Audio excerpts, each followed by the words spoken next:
Hello, story lovers. Welcome back to my channel Possessive Husband, Innocent Wife, Part 98.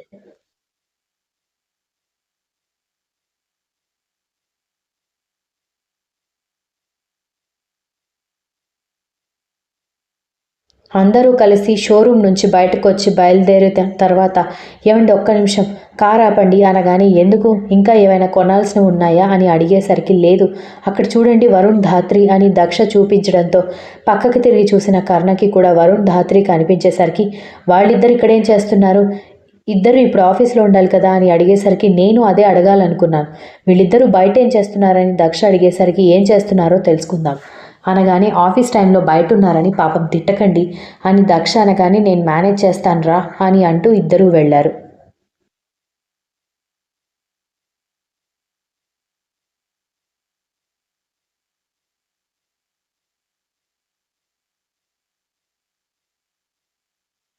నలుగురు car దిగి వెళ్లేసరికి బట్టల షాప్లో ఉన్నారు వరుణ్ ధాత్రి ఇద్దరు. నువ్వు నీ ఫియాన్సీకి బట్టలు కొంటుంటే నేనెందుకు తోకలాగా అని ధాత్రి కోపంగా అడుగుతుంటే ఎన్నిసార్లు ఒకటే విషయాన్ని రిపీట్ చేయాలి ధాత్రి, నువ్వు నా బెస్ట్ ఫ్రెండ్ కదా అని అన్నాడు వరుణ్. వరుణ్ మాటల్లో వెటకారం ధాత్రికి మాత్రమే కాదు కర్ణ దక్ష ఇద్దరికీ అర్థం కావడంతో ఏం జరుగుతోంది ఇక్కడ అని దక్ష అడిగేసరికి లవ్ గేమ్ అని కర్ణ హ్యాండ్స్ ఫోల్డ్ చేసుకుని కార్నర్ స్మైల్తో చెప్పడంతో అంటే ఏంటి అని దక్ష అయోమయంగా అడిగేసరికి తెలుస్తుంది చూడు మంచి షో నడుస్తుంది కదా అని అంటూ వాళ్ళని డిస్టర్బ్ చేయకుండా దూరంగా నిలబడ్డారు.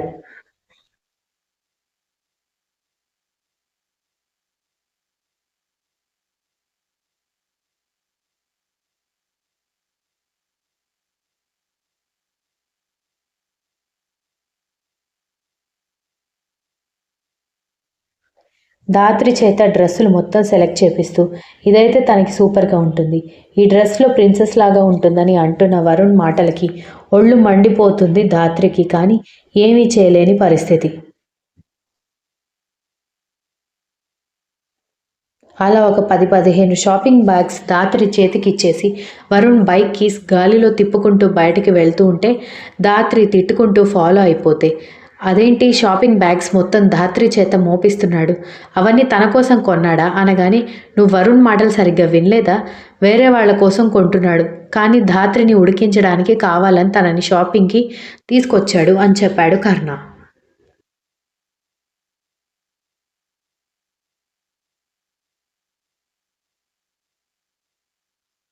కర్ణ వాళ్ళు వెంటనే బయటకొచ్చి ధాత్రి వాళ్ళు వెళ్తున్న మరొక షాప్కి వెళ్లారు. అది జ్యువెలరీ షాప్ కావడంతో ఇక్కడికి ఎందుకు వచ్చారని అయోమయంగా అనుకుంటూ లోపలికి వెళ్తే నల్లపూసల దండ, మంగళసూత్రం, మెట్టెలు, కళ్యాణ ఉంగరం, బుట్టకమ్మలు కూడా సెలెక్ట్ చేపించి అవన్నీ ఆర్డర్ చేసి ధాత్రిని తీసుకుని బయటకొచ్చాడు వరుణ్.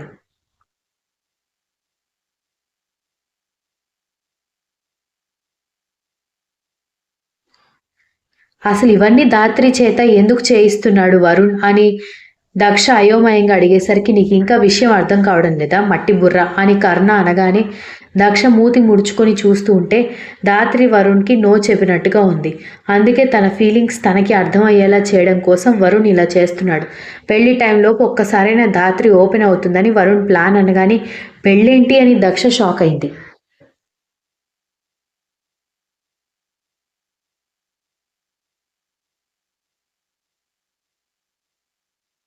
వెడ్డింగ్ కార్డ్స్ ప్లానింగ్ గురించి కర్ణకి ఏమీ తెలియకపోయినా అక్కడ జరుగుతున్న షాపింగ్ బట్టి విషయం అంతా అర్థం కావడంతో అదే విషయం దక్షకి చెప్పేసరికి నాకు తెలిసి ఇదంతా అమ్మమ్మ ప్లాన్ అయ్యి ఉంటుంది అనగాని మధ్యలో నాన్నమ్మ ఎందుకు వచ్చింది అనగాని ఎందుకంటే అమ్మమ్మకి వరుణ్ గారు బాగా నచ్చారు, ధాత్రికి వరుణ్కి పెళ్లి చేస్తే బాగుండని ఆవిడ తాతగారితో మాట్లాడడం నేను రెగ్యులర్గా వింటూనే ఉన్నాను, ఖచ్చితంగా ఈ ఐడియా కూడా అమ్మమ్మ గారిదే అయ్యి ఉంటుంది అనగాని అవును మా నాన్నమ్మ ఇలాంటి విషయాల్లో బాగా ఇంట్రెస్ట్ చూపిస్తుంది, బాగా యాక్టివ్గా ఉంటుంది అని కర్ణ నవ్వాడు.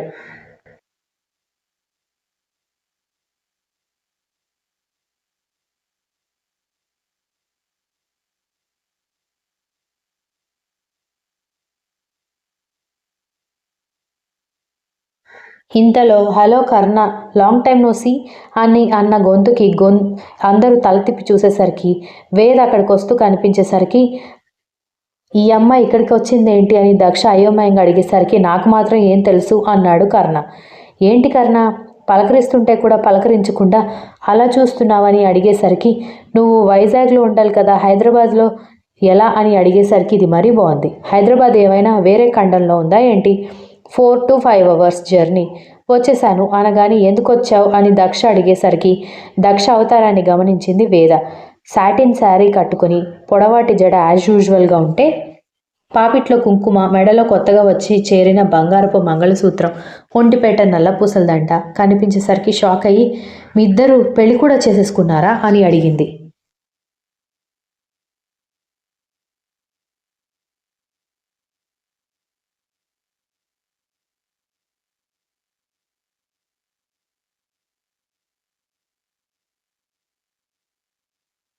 మా పెళ్ళయి 3 వారాలు అవుతోంది అని కర్ణ చెప్పేసరికి వేద కోపంగా చూస్తూ మొహం తిప్పుకుంటే ఎందుకలా కోపంగా మొహం తిప్పుకుంటున్నావు? నేను ఆల్రెడీ చెప్పాను కదా మేమిద్దరం పెళ్లి చేసుకోబోతున్నామని.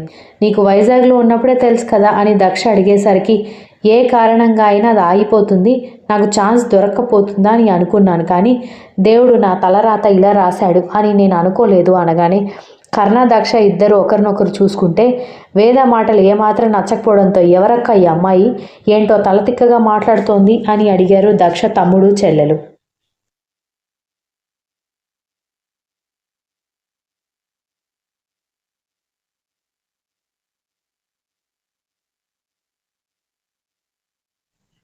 వాళ్ళకి తెలిసి ఈ విషయం ఇంట్లో తెలిసి అందరూ డిస్టర్బ్ అవ్వడం ఇష్టం లేక వాళ్ళకి కొంచెం డబ్బిచ్చి అక్కడ ఐస్ క్రీమ్ పార్లర్ ఉంది, ఇద్దరు మీకు కావాల్సిన ఐస్ క్రీమ్ తినండి, నేను మీ బావగారు ఒక పావు గంటలో వచ్చేస్తామనగాని అది కాదక్క అని వాళ్ళు అంటూ ఉంటే వెళ్ళమంటున్నాను కదా, మళ్ళీ లేట్ అయితే చదువుకోలేరు, కాలేజ్ నుంచి వచ్చాక బుక్స్ బయటికి తీయలేదు కదా అని దక్ష చెప్పేసరికి ఇక అక్క మాట కాదని లేక వేద వైపు కోపంగా చూస్తూ వెళ్ళిపోయారు.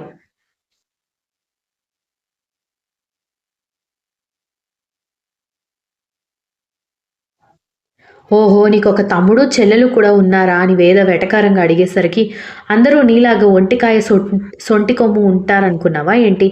నీలాగా ఉంటే గారాబం చేసి ఎందుకు పనికి రాకుండా తయారవుతారు. అదే నాలాగా ఇద్దరు ముగ్గురు పిల్లలుంటే కొంచెం పద్ధతిగా పెరుగుతారు అని దక్ష వెటకారంగా చెప్పేసరికి కర్ణ కూడా ఒక్కడే కదా అంటే కర్ణకి పద్ధతి లేదు అంటావా అని వేద వెటకారంగా అడిగేసరికి దక్ష కంగారుగా కర్ణ వైపు చూస్తుంటే కర్ణ సైడ్ స్మైల్ ఇచ్చి కోర్స్ నేను ఒంటికాయ సొంటి కొమ్ము కావచ్చు, కానీ నాకు పద్ధతిగా పెంచడానికి ఇంట్లో నానమ్మ, తాతయ్య, మమ్మీ, డాడీ ఉన్నారు. ముందు పెద్దవాళ్ళకి పద్ధతి ఉంటే కదా పిల్లలకి నేర్పించేది అనగానే వేద కోపంగా చూసి అంటే ఏంటి కర్ణ నువ్వు అనేది? మా ఇంట్లో వాళ్ళకి పద్ధతి లేదు అంటావా అని అడిగింది.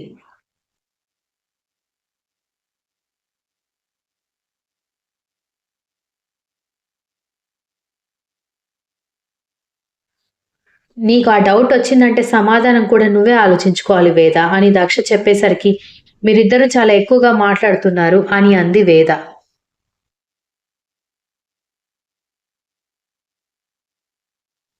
నీకంటే తక్కువగానే మాట్లాడుతున్నాంలే, అయినా వచ్చిన దానివి నీ పని చూసుకుని వెళ్లకుండా మాతో ఎందుకు మాట్లాడాలి, మళ్ళీ ఎందుకు ఫీల్ అవ్వాలి అని దక్ష అడిగేసరికి అంటే ఏంటి మీతో మాట్లాడితే నేను ఫీల్ అవుతాను అని మీ ఫీలింగ్, అంత సినిమా లేదు అని వేద వెటకారంగా చెప్పేసరికి అలాంటప్పుడు ఎందుకు మొహంలో ఆ చిరాకు, మాటల్లో ఆ విసుగు అని దక్ష వెటకారంగా అడిగేసరికి వేద కోపంగా చూస్తూ నన్ను కాదని తనని పెళ్లి చేసుకున్నావు కదా, నువ్వు కూడా లైఫ్ లాంగ్ ఇలా వెక్కిరించే భార్యతో బ్రతకాల్సిందే కర్ణ అని వెటకారంగా అంది వేద.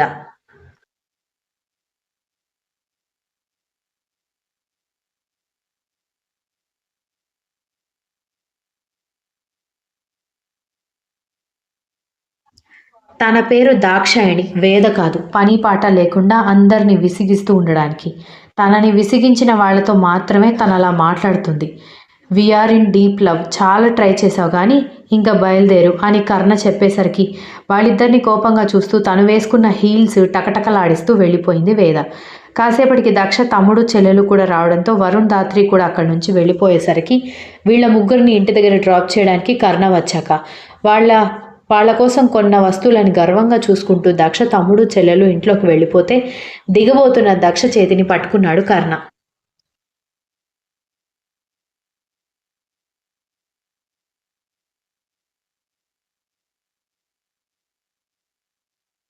ఏంటండి అని అడిగేసరికి కనీసం బాయ్ చెప్పాలని లేదా గుడ్ బై కిస్ ఇవ్వాలని కూడా లేకుండా అలా వెళ్ళిపోతున్నావేంటి అని అడిగేసరికి గుడ్ బై కిస్ ఏంటి అని అయోమయంగా అడిగింది Daksha. Continuous. If you like this story please like, share, comment and don't forget to subscribe.